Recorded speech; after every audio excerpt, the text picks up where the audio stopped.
Yes, hi and hello, my fellow football Americans. Welcome to Consequential NFL Week 12. Welcome to Football America episode number 27. We're presented by DraftKings as ever. DraftKings, the crown is yours. We start by honoring the player who wore the episode number best, like I say, number 27. Here's a weird thing, fellas. Ray Rice, Larry Johnson, and Kareem Hunt. Boy, that number's got a stink on it. Mike and Gino and Mike Fuentes. You want to contribute here? Oh, thanks for bringing us down into the mud. I mean, all right. I guess I'm giving you the chance to shine. I'm the one who got dirty. All right. Well, let's get a running back to sort of cleanse the palate. Let's do Eddie George, just off the top of my head. Okay. For baseball, I'm going Vlad Guerrero. A guy could hit anything out of the park, even if it was literally in the dirt. Yeah, I will also go baseball. The Fuentes household had a lot of Atlanta Braves baseball when we were growing up, right? Because that's what the local team before the Marlins came around. So Fred McGriff, the crime dog. Crime dog. Yeah. Ooh, the crime dog. You know, baseball. That's who I had, yeah. You know, everybody always says, like Mike Trout, nobody knows who he is. He's the most anonymous superstar or one of the all-time greats. And it is, in fact, true because Mike Trout wears number 27, and I refuse to believe that if you went out on the street, if we sent Taché out there with a microphone to say, what number does Mike Trout wear? No baseball, self-identifying baseball fan would know what number Mike Trout, who is going to go down as one of the 5 best baseball players of all time. Anywho, we're talking about football and the Football Americans of the week. 2 guys who've been dropping me a line from Camp Hill, Pennsylvania, over there near Harrisburg, PA. Mitch and Brandon. Lots of thoughts on Mike Fuentes' ugly posture. Inexplicable almost, against the innocent bird called turkey. Mitch writes, love the show. It's great. I also think your buddy Mike is burying the lead about the overrated turkey. It's pumpkin pie that's overrated. Interesting thought there. Breaking news update on my Super Bowl 60 pick. It started out, as everybody recalls, Buffalo v. San Francisco, but Bosa and Warner took that down. It was derailed by those injuries. Then it was Buffalo and Green Bay. But if the Pack loses this weekend, I'm officially jumping to the Buffalo Bills versus the Los Angeles Rams. I talked to Jeff Schwartz on Monday. He made the case for Philly, but Lane Johnson is their Jenga piece. If he's removed, and he is for a little stretch now, they may not implode, but the ceiling is officially lowered. And by the way, nobody's talking about this trend lately. The Chiefs are merely towing the line if they don't make the playoffs or if they go out quickly in the playoffs. No Super Bowl runner-up ever does well. Always. Listen, file that one away for 2026 because it seems to be holding true once again. Let's see what this fella thinks about all of what I just said and even more before he heads off to the banks of the Three Rivers to watch his Miami Hurricanes take on the Pitt Panthers. It's our pal Mike Ryan Ruiz. What's the poop, fella?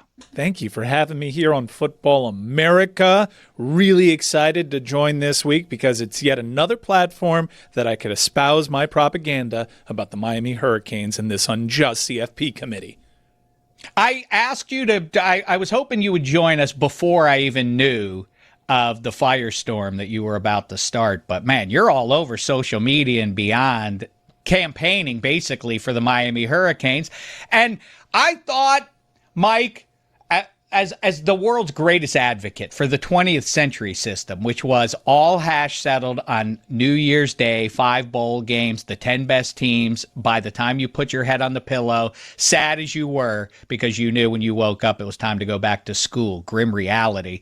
At least you knew who the national champion was. And all the campaigning and all the rest of it was out the window because now we have a 12-team playoff, and here we are. How say you?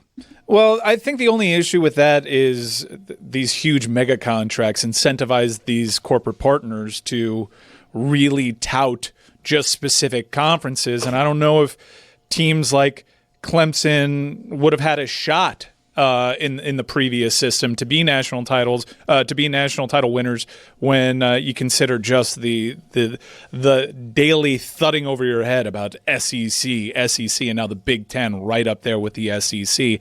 Look, I know how I come off, Dave. I know I'm being annoying. I know there's an incredible volume of how people may perceive me crying. But I guess the shameful part about all of this is I understand all that. I don't even deny it. The real crime here is that it matters. You have a bunch of backroom bureaucrats that are impressionable and don't like being bullied. So rather than this happen last week of the season and having the rug pulled out from underneath you, you got to start the messaging now, even though when you know in your heart of hearts that Miami could let you down in late November like they have in years prior. Okay, as far as that goes, one of the things that I loved so much about the previous approach to college football, I mean, it was distinct from every other sport, and how the hash was settled was different than every other sport. And one thing that was great about it versus every other league out there, professional, college, or otherwise, was every week, every game mattered, even if it was played in August or in early September. Now, your Canes took care of the Notre Dame Fighting Irish, and this is the crux to your argument. You won the head-to-head, and I agree with you about that. But given the new system, I hate to say it, I kind of feel like that kind of thinking, that ship has sailed now. I think people no longer apply like, well, the games do mean a little bit less if they happened early in the season. I mean, that's the bottom line, right? It is the bottom line, and it speaks to the arrogance of college football fans and the media, because even when shown a result when two teams played, they are convinced, and it's a majority opinion in this country, in football America, that Notre Dame is better than Miami. And it's such a strange thing, because this sport, outside of baseball, this sport, more often than not, in the playoffs, the better team doesn't always win. That's why you have coaches. That's why you develop game plans. You have one-game samples. If a team played a team 10 times, the better team might win more, but we have individual samples. The national championship itself is an individual sample, and what happens in that singular game should have consequence. Well, that's why college football at least used to have it over all the other sports. Every game was critically important, and every game felt like each week was another chapter in the story.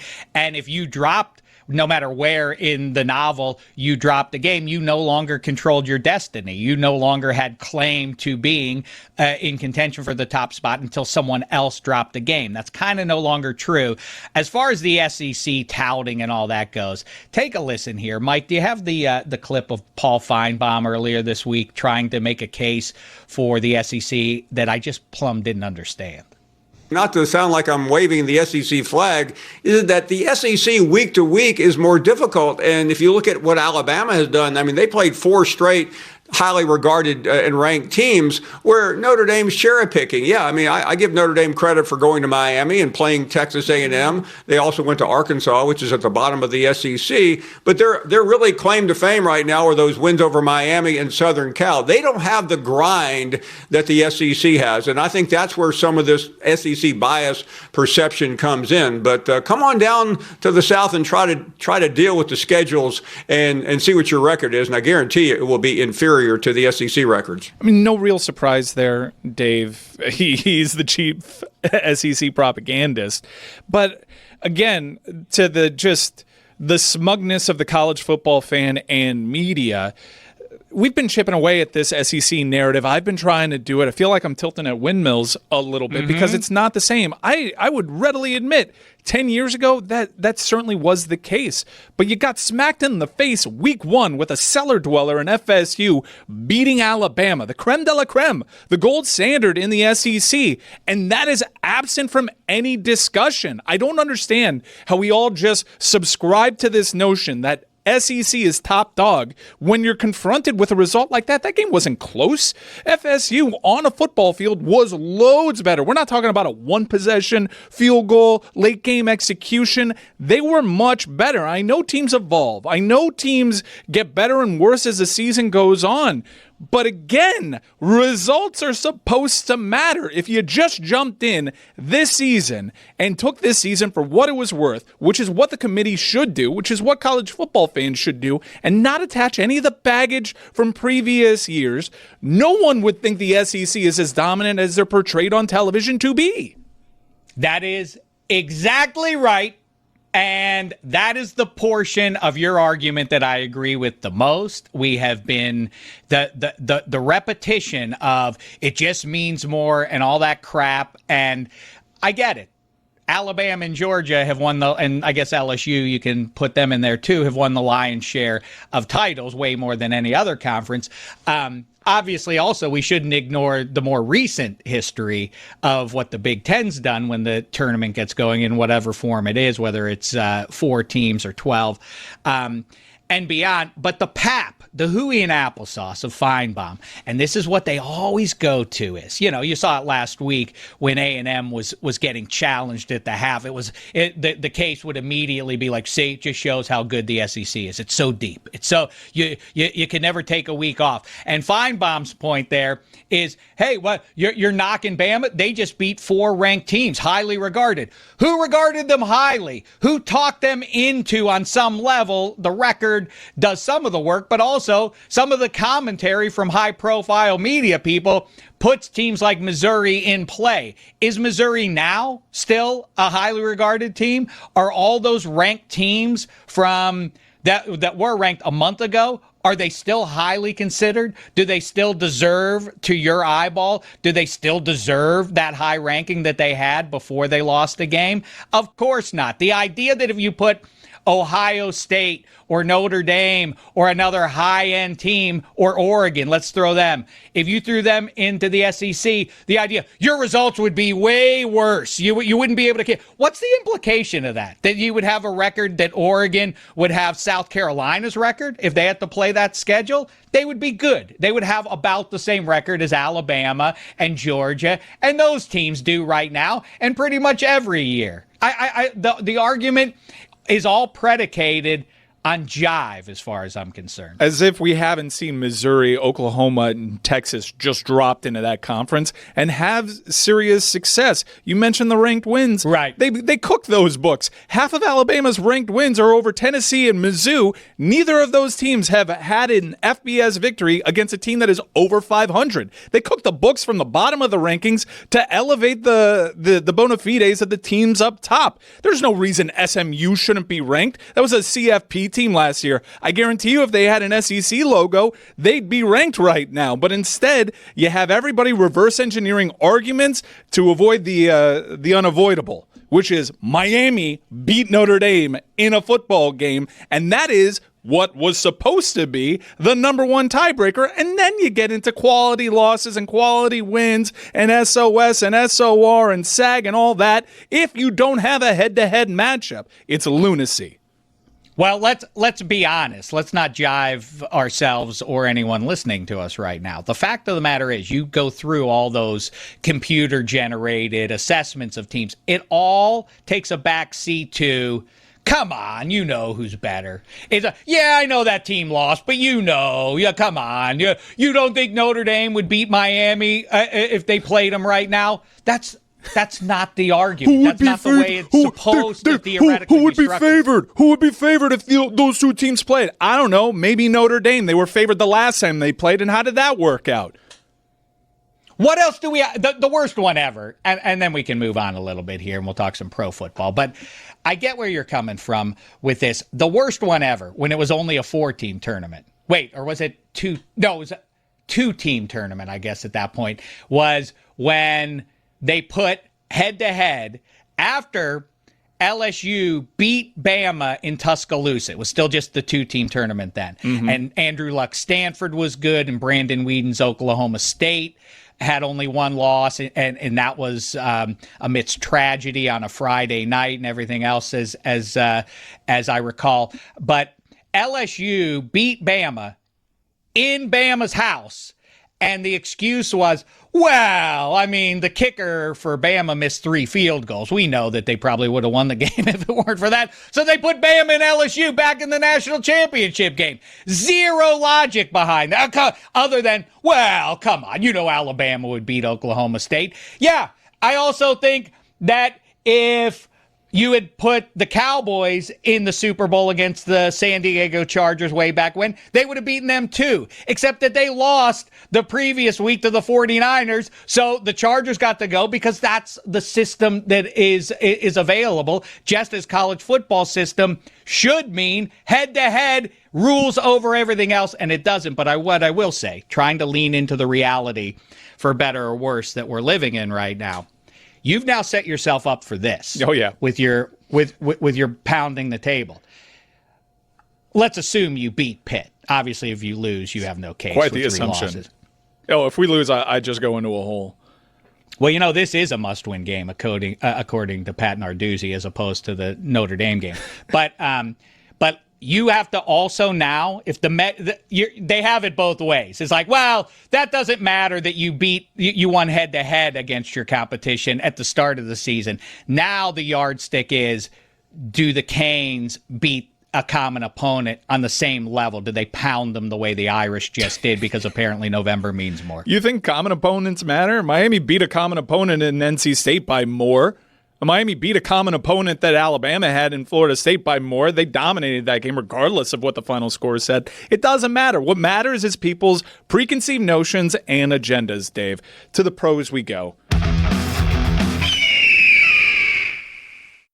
Hey there, fellow football Americans. Do you feel that bit of chill in the air? I feel it, and I'm in Los Angeles. Bad news, it's going to be 90 this weekend. But in the here and now, we can still celebrate the shared cool weather, because it means football.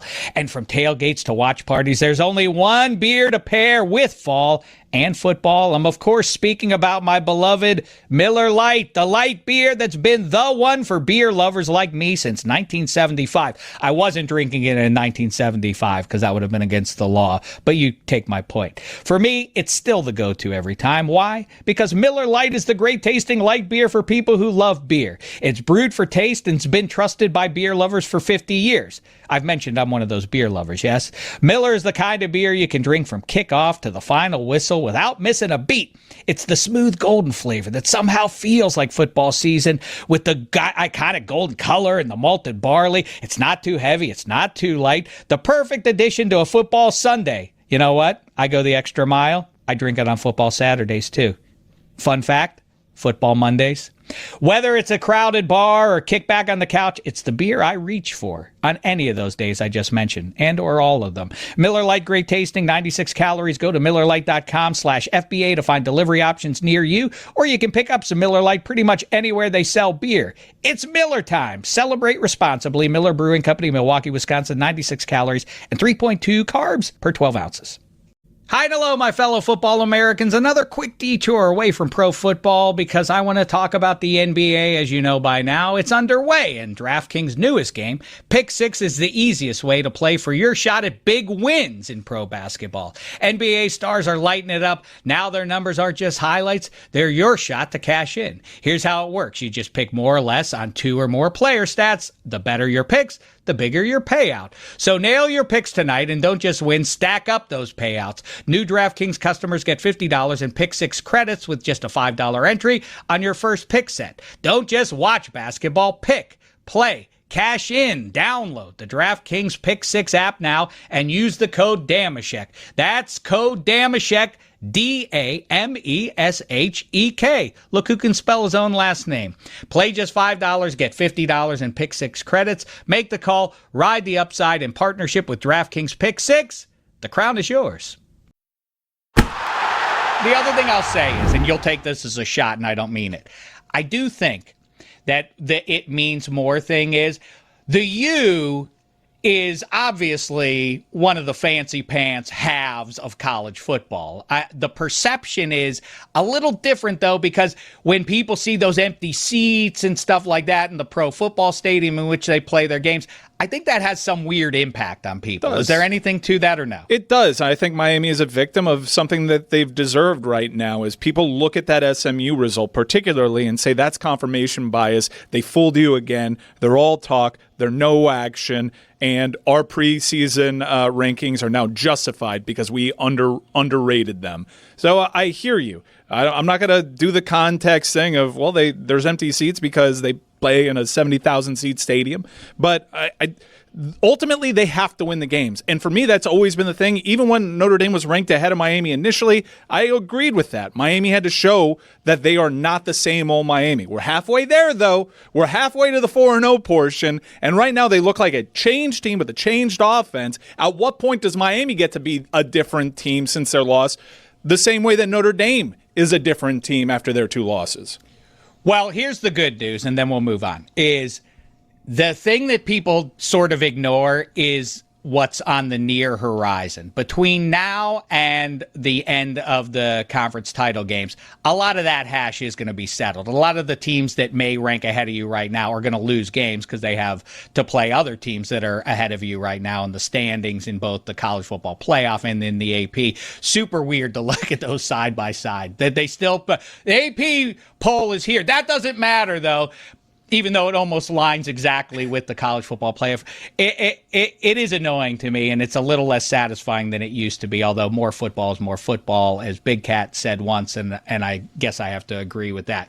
Speaking of more football, since you're headed to the banks of the Three Rivers, if you need a place to crash, I know Mo Dameshek in Oakmont would be more than happy to put my bed together for you and let you sleep in there. She'd probably even make you a little steak and eggs when you woke up in the morning. Okay, I'll remember that when it comes time for a hungover breakfast. I think I'm going to hit up this place called Gooskey's, and I'm totally open to any other recommendations you might have.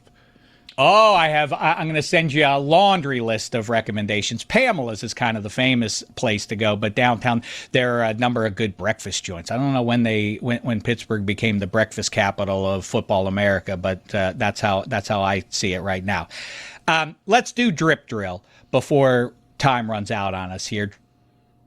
And my fellow fashion maven, Mike Ryan, and I tackle all the most important uniform-related matters right now. We've ranked divisions in the past. We did already. What did we do here, Mike? We did AFC West, which we decided is the best-looking division in football. And we did the NFC East already. Now let's do the AFC, shall we? Close to your home and heart. And let's go 4 down to 1. Let's rank the uniforms. We can discuss the here and now of them, but also look into the closet and see what you like from each of the franchises. And if you want to hold those up and celebrate them, so be it. Start us off, Mike. Bottom to top? Yes. Number 4, the Miami Dolphins. Whoa! Right out of the gate, a little bit of a surprise for me. Why? This logo makes no sense. That is a dolphin swimming. I understand why the sun is in the back the fin is of the original. The fin. The fins are always up. Fins up. I get it, but That's why the fins up. Are we shooting the dolphin from below?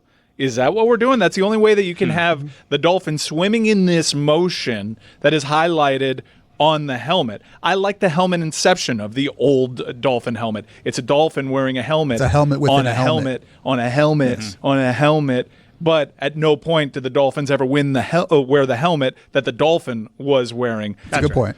Yeah. Ultimately, the colors right now, too light. Both the aqua and the orange, way too light. It looks like garbage on television. Every time we see the throwbacks, we all point to the TV like DiCaprio and say, that's what they're supposed to look like.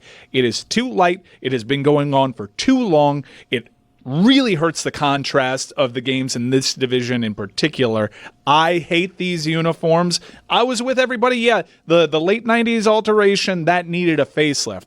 We had the facelift. Let's move on. It's time to go back to the throwbacks. Okay. You think you might be a little over-familiar with this? Maybe you just see it more than all the other ones, and you're just kind of like, okay, it's really starting to annoy me. Yeah, I'm super familiar with this because growing up, this was the only local TV of NFL game that I could see. And right now, progressively, as I became familiar with this franchise year over year, they tend to look worse. Yeah, let me guess. You love the Patriots and Bills. Oh, red, white, blue. Whoa, how exciting. We'll get to it, Mike. There's white and there's red and there's a red helmet. Whoa, they're so exciting. Mike wants carnitas on the side of the helmet. That's his solve for this. You're such a know-it-all, Mike Fuentes. Honestly, this entire division, there's a theme here. Every single one of these teams have lost their way. That's right. Overcorrection was the problem. I don't know why in the middle of Dan Marino's career, they decided to add that drop shadow navy and all that, just a mess, and they haven't gotten it right ever since. And as one of society's great empaths, the day that they took that helmet off the dolphin, okay, he's not a human being, but he's still a creature under God's sun, and to take the helmet off of him, I thought we were worried about concussions. Never mind what you also pointed out, that old Miami Dolphins logo wore a white helmet with an orange M on it. Who the hell was that Dolphin playing for? Were they so desperate to find a football-playing Dolphin? Like, it doesn't matter if he's on the Dolphins. He plays for a team that wears an orange M. Bring him in, and we'll put him on the side of our hat. Now we're lost at sea, unlike that Dolphin that now they wear on their helmet, because he's not in the sea. He's somewhere up in the sky, being silhouetted against the aforementioned sun.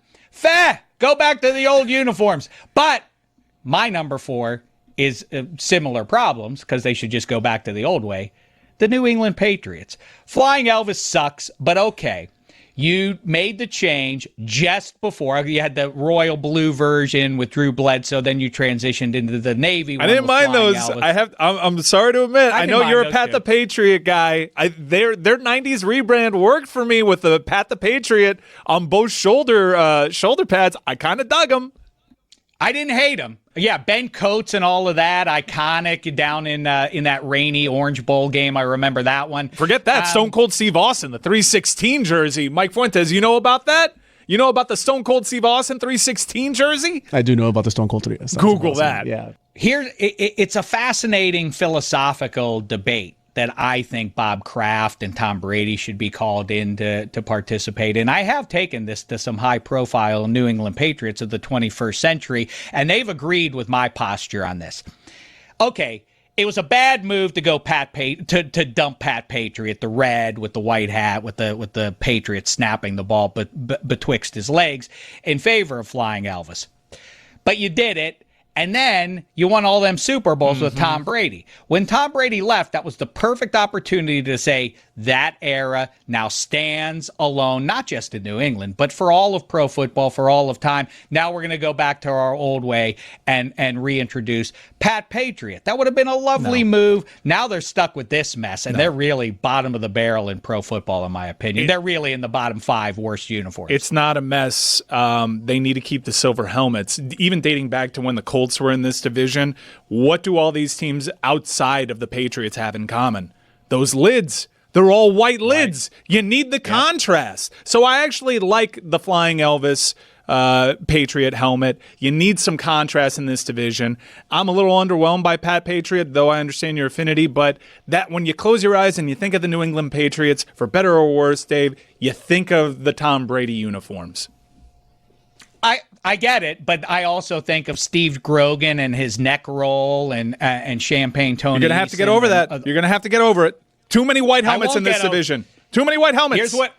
Here's what I won't get over is that the team that is called the New England Patriots, if you're watching the American Revolution now with Ken Burns, it's marvelous stuff, and it reminds you of the heritage. The team brand is honoring these brave patriots who beat back the Redcoats, and now jump to the here and now when the New England Patriots want to honor their very best for the Hall of Fame ceremony. What do they give them? A red coat. What the hell are you doing? Wait. Thank you. The whole thing's sideways. The whole thing's a mess.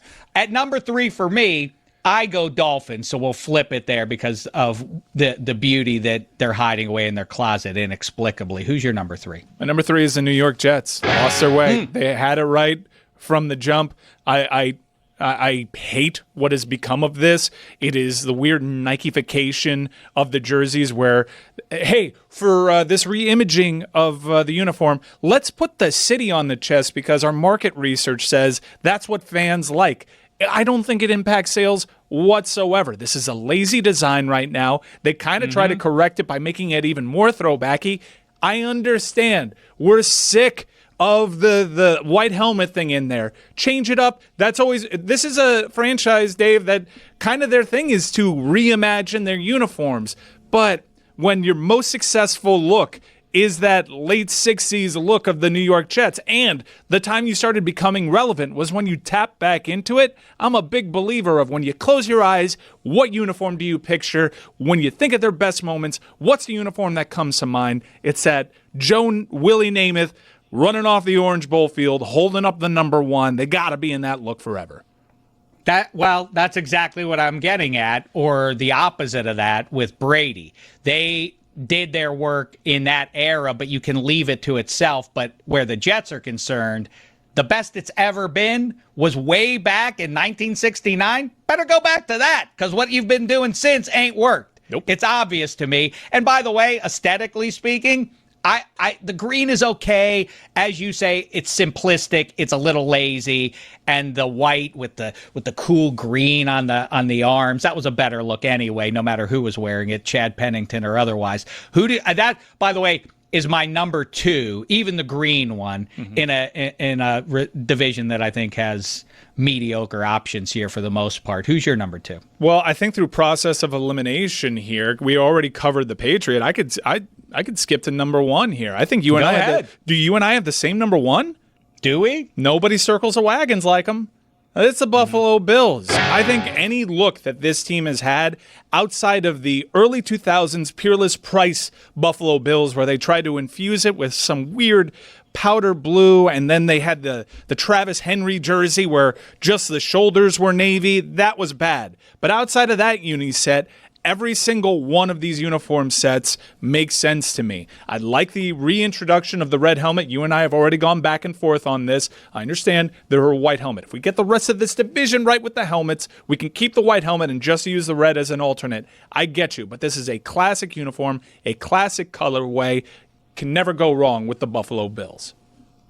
Yeah. I went on a super, super deep dork dive last night on the Buffalo Bills, where actually went and then tracked down the illustrator of the charging buffalo on the side of the helmet. He was a former aerospace illustrator named Stevens Wright, Stevens plural. He created that because his wife worked for NFL franchises and NFL Network. And then he went on, because of the success of the Buffalo Bills, to create 2 of the absolute worst logos. One would be the San Francisco 49ers, quote, one-day logo that lasted 6 days, and they hated it so much because it kind of looked like a bad gas station sign. And then the one after that he created was actually a prototype of the Flying Elvis. It was in 1979, and they released it to the fans in Foxborough. They hated it so much that they booed it out of existence. That's the bad backstory. And, Kyle Shanahan has Trey Lance on his resume, and there's no washing that away, but otherwise great success for him. Same goes for the Buffalo Bills. Those early navy, and it wasn't powder blue, it was royal blue, and that's why they really sucked. And they looked kind of like the Montreal Alouettes, and they were shiny, satin finish, all a mess. And as I've said before, and I'll say again, the reason this team's never won a Super Bowl. Maybe Football America's team 2025 will wash off all the past here, but they do carry the ugly baggage of, they get an AFL team, you understand, in Buffalo, named after the majestic beast that once roamed the plains. And then they say, what should we name our football team? Let's name it the Buffalo Bills, after Buffalo Bill Cody, who tried to kill all the buffaloes. What the hell are you doing? This whole division is weird. I don't care for any of it. But Mike Ryan, I care for you. And I thought this was a dynamite appearance from you once again. Any final fashion thoughts you want to get out before you head off to Pittsburgh, PA? Yes, absolutely. My final fashion thought is that head-to-head matchups in college football should matter as the ultimate tiebreaker, and the Miami Hurricanes should be in the playoff. You can believe that Notre Dame deserves to be in the playoffs. I won't disagree with you. But if they're in the playoffs, so are the Miami Hurricanes. Well, that's fine, and I do have to, this maybe stands as a hot take. I like Notre Dame's home get-ups where when Navy and when it's special, they go Kelly Green. The road uniforms are nothing. They're not impressive. Maybe they're the victim of everybody copycatting their look at the mid-20th century, but Army and Navy kind of wear the same uniforms, and they've always worn it. Forgettable stuff for an iconic program. I'm with you. Good luck to the U. I hope they lose in Pittsburgh, though. I know you do. Go Canes.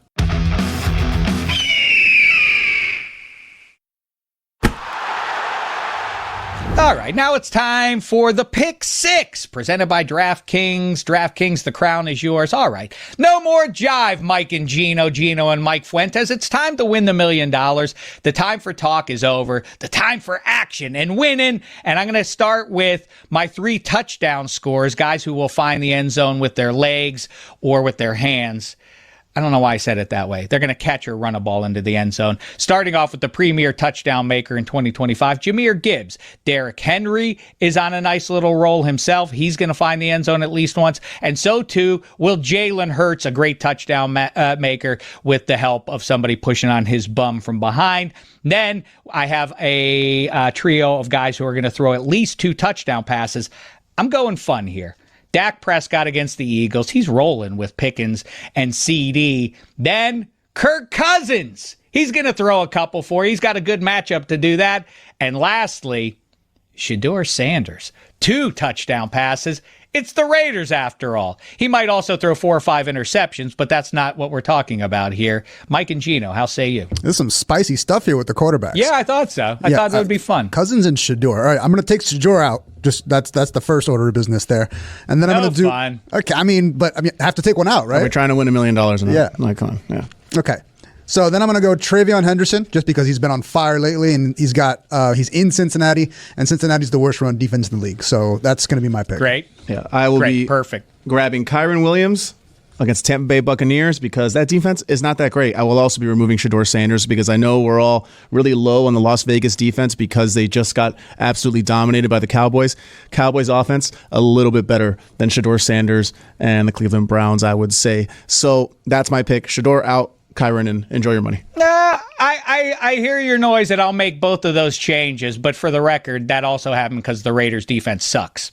All right, I hope your appetite is now whet because it's time to make the Week 12 picks. Okay, here's a fella I was just talking with earlier this week on the great podcast, Heed the Call, with the heroes Hanzus and Sessler. He's a regular on that show. You also get his great pages on Sports Illustrated. This guy, I like the word thoughtful. And, he's thoughtful in this way, in both ways that you can use the word. The word thoughtful can be an intellectual matter, but it can also be considerate. And he is both of those things. He is a mensch. He is Conor Orr. What's happening, fella? Hey, how we doing?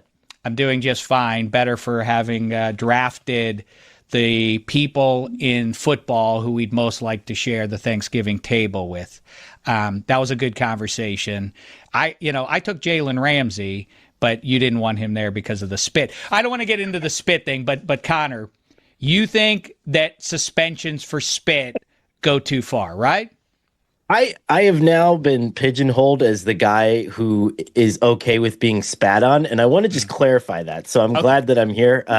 No, I don't like being spat on. I'm used to being spat on. I have a 9-month-old at home and a 5-year-old boy. Like, that is the window of being spat on in life. And so I guess I'm not as alarmed when that would happen to me, purposeful or otherwise, versus like Myles Garrett taking my helmet off and trying to decapitate me. And so I just think that we're kind of in a weird lane of penalties in the NFL where, like, a 1-game suspension for punching a bellhop in the face, for example, which an Eagles player that happened to in 2018, and then a 1-game suspension for spitting on someone. Like, one thing can kill you and the other you just have to do laundry. And so I guess I just don't understand. Yeah, keeping the penalties even Steven and the severity of them. Maybe we have lost our way as far as that goes a little bit. I hear your noise on that. I've told the story before, but one time I was in Chicago traffic and a guy, I didn't cut him off, but he thought I did. And we were in standstill traffic and I looked in my rear view mirror to see if he was still angry. And I realized, he's left his car seat, which I knew meant, he's on his way to me. So I went to lock the door, but it was too late. He opened my car door and he gave me one of these.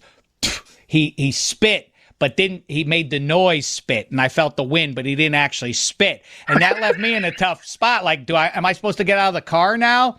Because if you spit on me, now I got to get out and take my beating and be left on the side of the road bloodied, but at least I'll have my dignity. But the spit left me in a weird spot there. Anyway, we'll talk about that at a later date. We should. Yeah. I want to dig into this. Okay, let's start the countdown here. The most consequential games and who's going to win them. At number 5, man, all of a sudden, this one didn't seem like it had any chance of being intriguing, but here we are. It's the Philadelphia Eagles at the Dallas Cowboys. The home team is +3. Total is 47.5. How do you see this one playing out? Well, remember in week 1, Cowboys actually had one of the best run defenses by metric against the Eagles. And I think if you took out all the Jalen Hurts runs, the Eagles were averaging something like 1.9 yards a carry. And then the Cowboys, you could easily make the argument that this is the most improved defensive line in football since that point. And so this is really going to be a challenge on the plate of Kevin Patullo. How are you going to stretch it vertically when everybody's been begging you to do it every single week? And are you going to remain sort of fiercely loyal to this run game when I think, Quinnen Williams looked awesome last week. He was a madman, beat a bunch of double teams. So I really like Dallas keeping this close. And this is an offense with week in, week out, 40-point potential. So I picked Dallas this week. I like the Cowboys in this one. You know how this goes, that narratives get untracked and then the train never stops. But have people really been talking about the fact that maybe Jerry Jones was right to not sign Micah Parsons? How say you?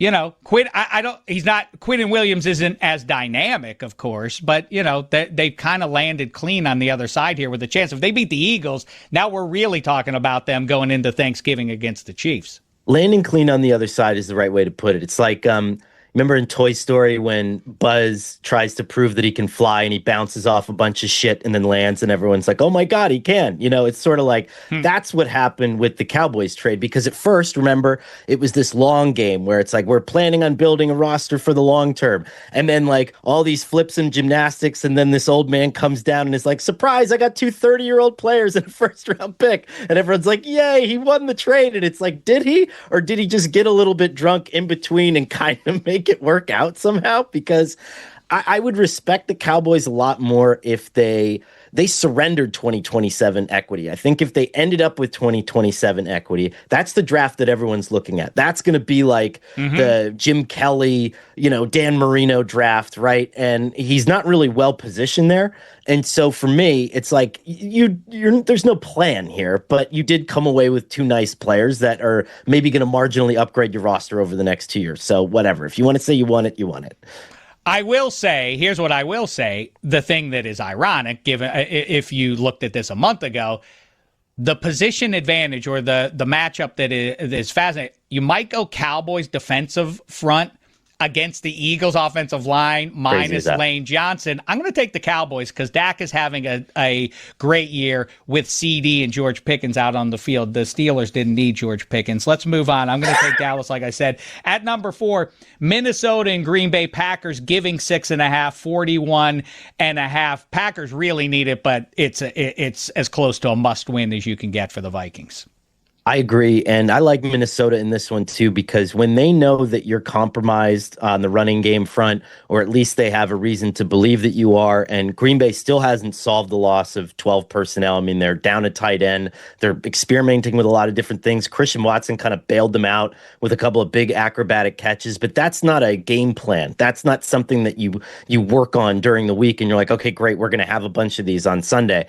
The Vikings are excellent when you're wounded on that front, pinning you deep and forcing your running backs to stay in on protection, beating the hell out of you on that front. I think they're going to do that again. They're going to keep the score really low.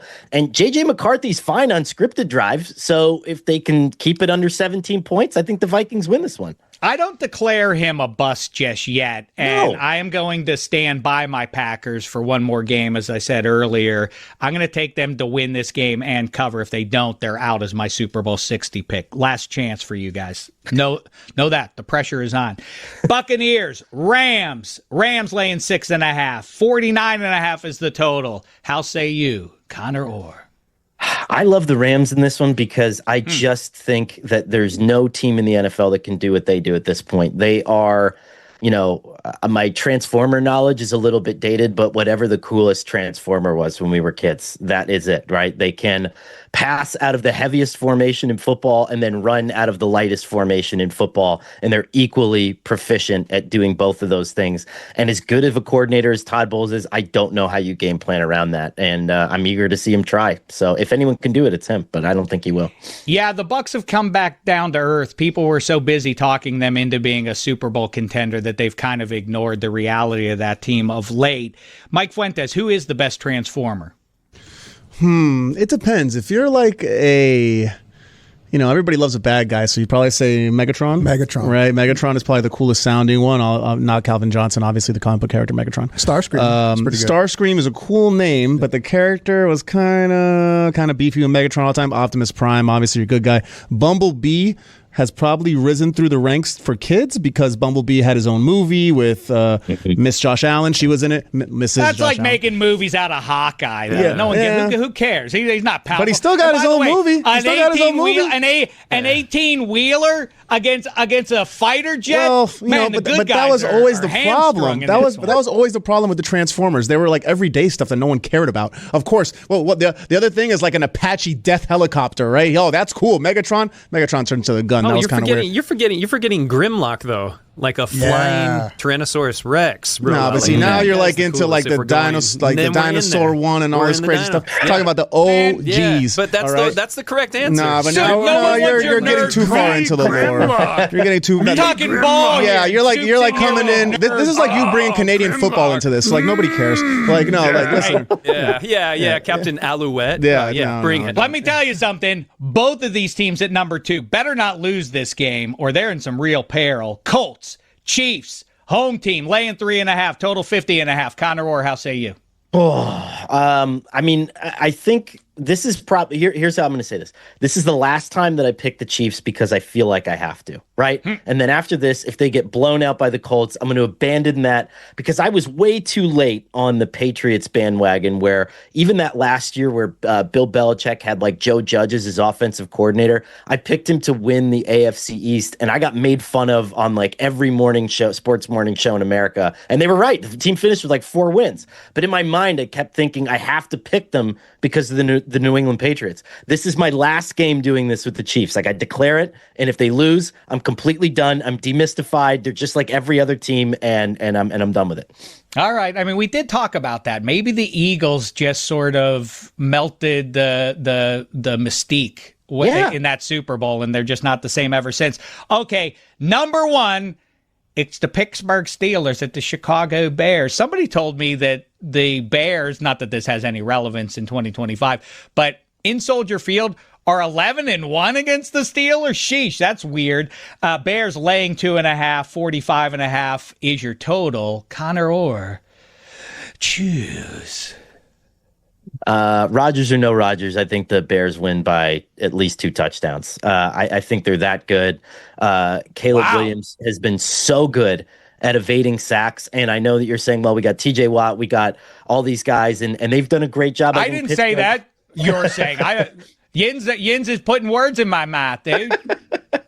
But I think Pittsburgh's been equally as good now that they can play 2 high safety at using some of the interior backers to generate pressure. But Caleb Williams negates that to a degree. And he's not like other quarterbacks who aren't going to be as slow-footed, as prone to some of that pressure, maybe like Daniel Jones was a couple of weeks ago. So I like Chicago in this one. I like them on both phases of the ball in this game. And I think this is a Ben Johnson coming out party. I think he'll have some cool plays.